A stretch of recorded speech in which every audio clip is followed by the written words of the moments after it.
guys? Carry Trey hair.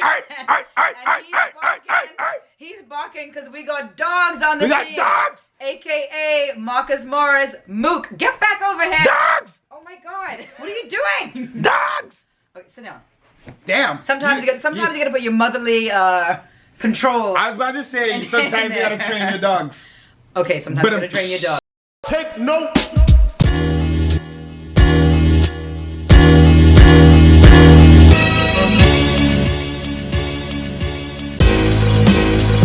Beach. We're here. My man, Alan, It's different this time.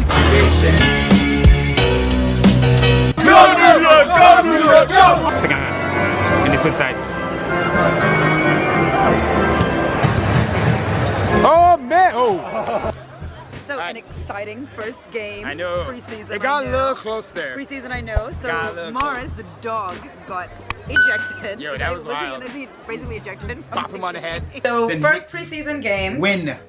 Yes, there was a win. Yep. Nice win for us, and it's only preseason. We do understand that, so we're not trying to get overly hyped.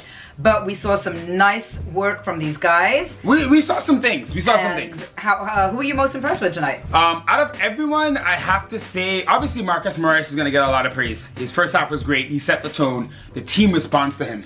I said this during the game. Marcus Morris almost feels like a superstar on the Knicks. The way they respect him, the way they look up for him, the way they look for him on the court when they're maybe having an issue with the play, maybe the play broke and it's not working anymore. They want to give it to Marcus. They trust him. So you said it. He set the tone. He definitely set the tone, and you felt it when he was on the floor. You felt his presence in the game because when he was ejected from that second half, the third quarter, you felt his absence immediately. Big time. Immediately. And the Washington Wizards started to walk all over us and got their points back up, and they almost made the game close in the end. Yeah, but Marcus really set the tone. He bopped my guy in the head.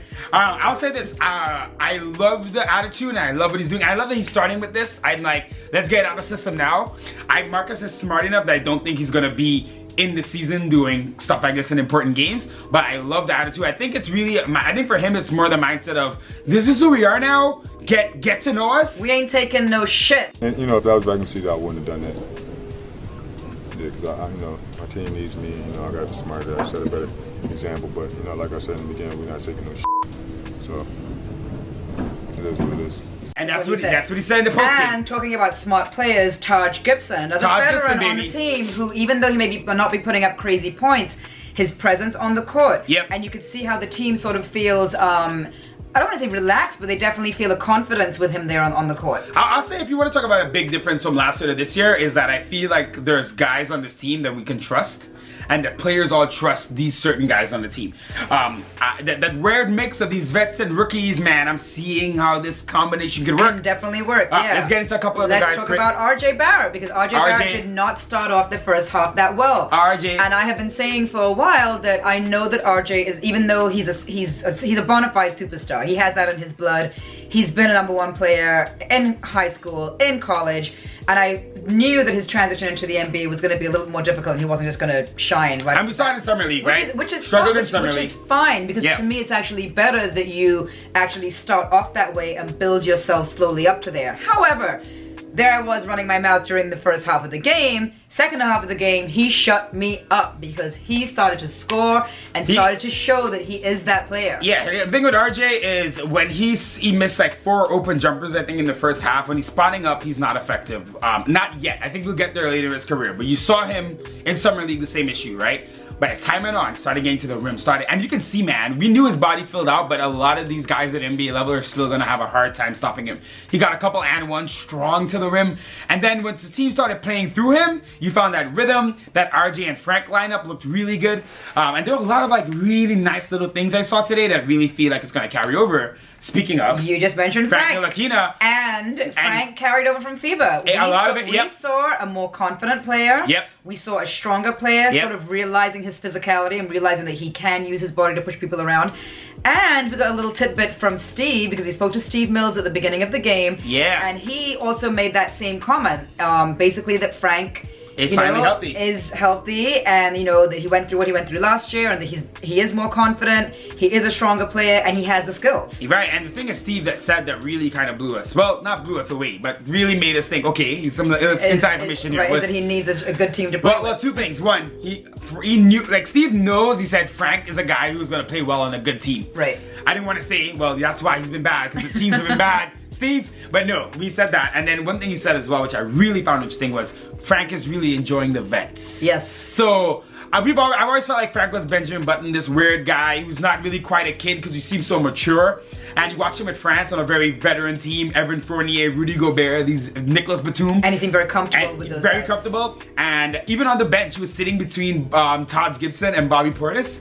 And a part of me was looking at that and I'm like, I think Frank is a guy who just vibes with vets because he plays like a vet when he's playing well. Right. Tonight, got to the rim at times, got fouled, hit those 2 nice late free throws, used his body one time, kind of bodied his man off, hit his 3. Fizz was so happy when he hit that 3 late because he was struggling a bit there. Good defense as always, nice block, really nice stuff from Frank tonight. Shooting wasn't all the way there, I think he shot 3 for 10 in the end. That said, you gotta love what you're seeing from him in terms of just being aggressive. Moving on. Julius Randle, really nice first half. I think we see, you know, after open practice, some people we're seeing the potential in him, for sure. Oh, I mean, he's gonna be the star of this team. He's gonna be the guy who can score buckets. He's gonna get you buckets. His defense wasn't all that great, and I think in the second half at times, he got stuck in the post a bit too much, a little bit too slow to make his decision. He had a play where he got the ball, and I thought he could hit a nice mid-range, but he waited, and then he got in some issue trying to get into a position. He's gonna get there, though. He's gonna get there. I think it's more about, you know, figuring out how the team works and how we can get guys in the right spot. Yep. Wayne Ellington knocked down. Oh my goodness, the man with the golden arm. That is what they call him, and he proved that tonight. He showed it. I mean, listen, this is the thing, and I'm a little bit worried about this. And we'll see how it plays out. What are you worried about? The spacing is bad. The spacing is not great. And a lot of guys don't run off ball. When Wayne Ellington is in there, you see him like a 100-meter dash. Ray Allen, Reggie Miller, Rip Hamilton back in the day. These guys who would make sure they get open. And, you know, you see when he's not in the game, there are not many players doing that. At least the intensity that he is. Wayne Ellington was running so hard trying to get through pin downs and come across and get the ball for 3. And I saw when him and Frank actually, because Frank I think likes guys like that. So Frank is there waiting for the ball, doing his thing. Wayne comes in, pop it open, 3. Big shot. I think Wayne Ellington's going to earn a lot of minutes. You're going to see him play. Kevin Knox hit some shots tonight. Nice to see. Not as strong going to the rim at times that I liked. As I would have liked, but you know, Knox's body's filling out. I think playing behind Marcus Morris and going at Marcus Morris is going to be good for him. It's going to be a life-changing for him. Yeah. You know, last year he had a year where he could do whatever he wanted. Fizz played him all the minutes. He shot out all the shots. This year's going to be the exact opposite. And he's going to have to work for his minutes. He's going to have to work for his minutes. I think his shot is better anyway. I think he's going to be more efficient. I think Marcus is going to really rub off on him. Mitch today, decent. I mean, I think now what's happening with Mitch is that he's on the scouting report, so you got to watch out for teams now knowing that he's trying to get the lob, he's trying to get to the rim. You saw a lot of guys that were trying to sprint to the rim, him and bumping him, making him go up. And you were mentioning like he was a little clumsy with the fingers because there was a couple of times where he got the ball and lost it, so just kind of a little clumsy. Yeah, but maybe rest first game, you know, getting into the flow. And I want to see him shoot from a little further out. Well, funny enough, he was practicing he took the jumper today, and it was nice. And I'm like, you know what? He's got to keep the defense on it, so you love to see it. At least him attempting that. Alfred Payton started running the point. You know, a lot of people have been saying, oh, why is Alfred Payton playing? I think with guys like Frank, you never know you're going to, and Dennis Smith Jr., you're not going to know you're going to get from them every night. I think with Alfred, you know at least you're going to get a pretty solid, competent point guard out there and was playing some decent defense. But overall, the experience was awesome. We met so many fans today. I want to shout out everyone we met. We were kind of blown away. This was actually like a home game, and as we walked through the stadium, it was like we met so many Knicks fans who knew us, and that was really cool. Yeah. And the stadium was kind of empty. It's kind of empty. It's not New York. It's not Madison Square Garden. But I mean, amazing experience today. We met Mike Breen. We met Steve and Scott. And then later we met them again when they were leaving the arena. Hung out with Simeon from Nothing But Knicks. Simeon. We're going to be, you're actually going to hear him talk about the game. It's coming up right now. I do like the energy and the effort on defense that I see, right?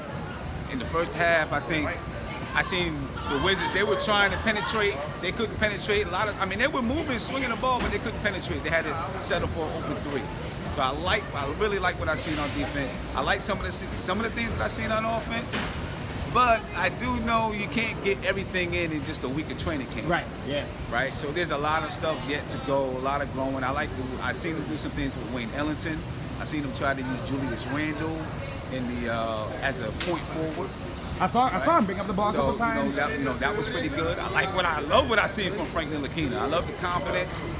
He's way more steady handling the basketball. He's not afraid to take the ball to the cup. He's shooting it when he has it. So I like what I see from Frank Ntilikina. What about RJ in that second half? RJ in the second half, he played. Listen, he wasn't hitting a shot in the first half, right? He was getting wide open threes. One thing that I feel that he's going to improve his three-point shooting in the NBA because he's going to get so many open shots.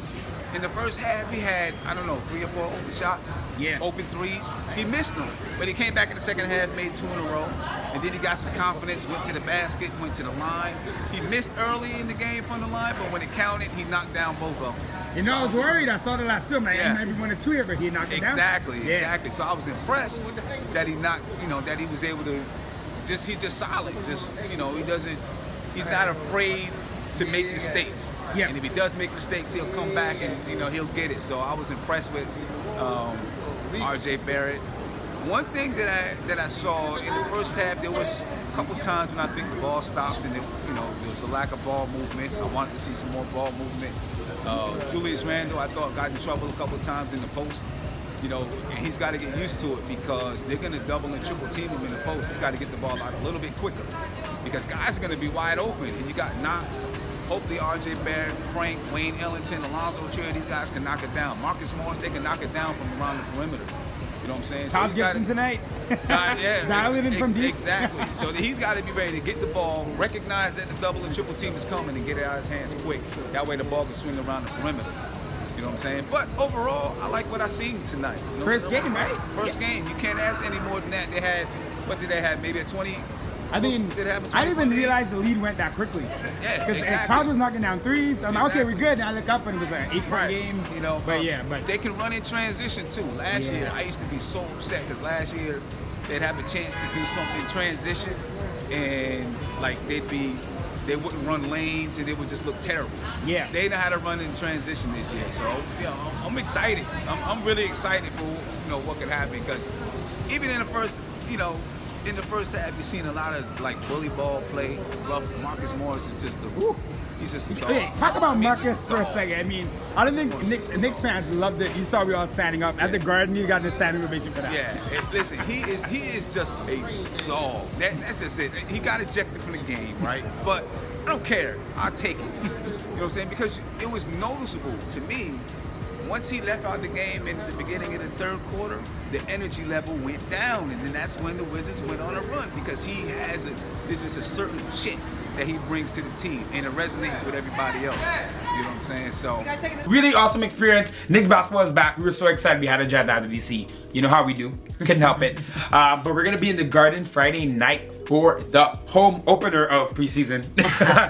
But I mean, really good start. I gotta say, this dog mentality, all the talk. We saw the action today.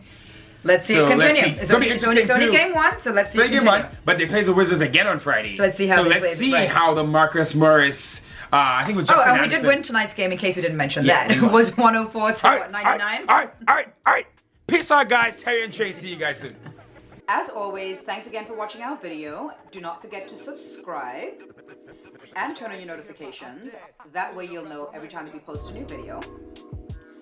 And check out some of our other stuff.